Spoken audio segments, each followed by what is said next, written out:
आज आपण क्रोशाचा flower pot बघणार आहोत. बनवायला एकदम सोपा आहे.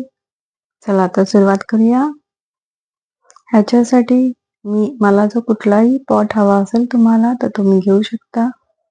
ही मला एक बॉटल मिळाली होती, ती मी वापरलेली आहे. आणि B7000चा ग्लू, सीझर आणि ही वूल वापरलेली आहे. ही शेडेड आहे, ऑनलाईनच घेतलेली आहे आणि 6 प्लायची आहे. ह्याच्यामध्ये 3 मिक्स कलर्स आहेत. सुरुवातीला मी ग्लू लावून घेतला आहे आणि प्रत्येक बाजू ही चिटकवत जाते ह्याच्यावरती, बाटलीवरती.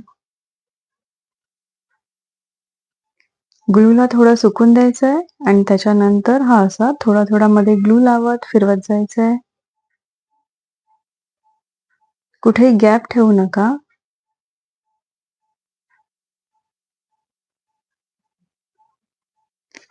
ही बॉटल बनवायला इतकी सोपी आहे की बिगनर्स पण हे आरामात बनवू शकतात. आणि तुम्ही अजूनपर्यंत माझ्या चॅनलला सबस्क्राईब नसेल केलं तर सबस्क्राईब करा. आता पूर्णपणे ही बॉटल मी आणि अशीच गोल गोल फिरवत फिरवत कंप्लीट करणार आहे वरपर्यंत. हे बघा किती छान दिसतेय. हा आपला प्लॉट रेडी आहे.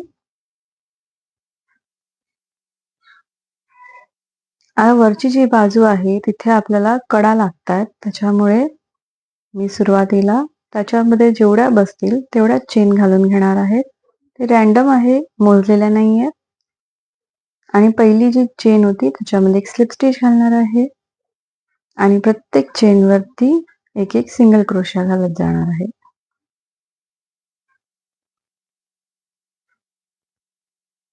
असं मी 4 लाईन्स घातलेल्या आहेत सिंगल क्रोशाच्या. आणि हे बॉटलच्या वरती असं चिटकून घेणार आहे आणि वरची साईड आहे ती थोडी आतल्या साईडला दाबणार आहे, ज्याच्यामुळे आपली वरची जी कडा आहे ती पण या सिंगल क्रोशामध्ये दबून जाईल. तुम्हाला माझा व्हिडिओ आवडला असेल तर लाईक करा, शेअर करा, कमेंट करा. आता मी काही पॉल घेतलेले आहेत, त्यांना पण मी रॅन्डम चिटकवणार आहे. तुम्हाला जिथे वाटेल की आपण असं क्रॉसमध्ये लावूयात तसे लावा. जर तुम्हाला लाईनीत लावायचे असतील एका तसे लावा. मी हे क्रॉस क्रॉस करत दोनाच्या मध्ये एक एक लावत लावत हे बनवलेलं आहे. तर कसा वाटला हा पॉट तुम्हाला, मला नक्की कमेंटमध्ये सांगा. दिसायला खूप छान दिसतं. चला तर भेटूया पुढच्या व्हिडिओमध्ये. तोपर्यंत बाय.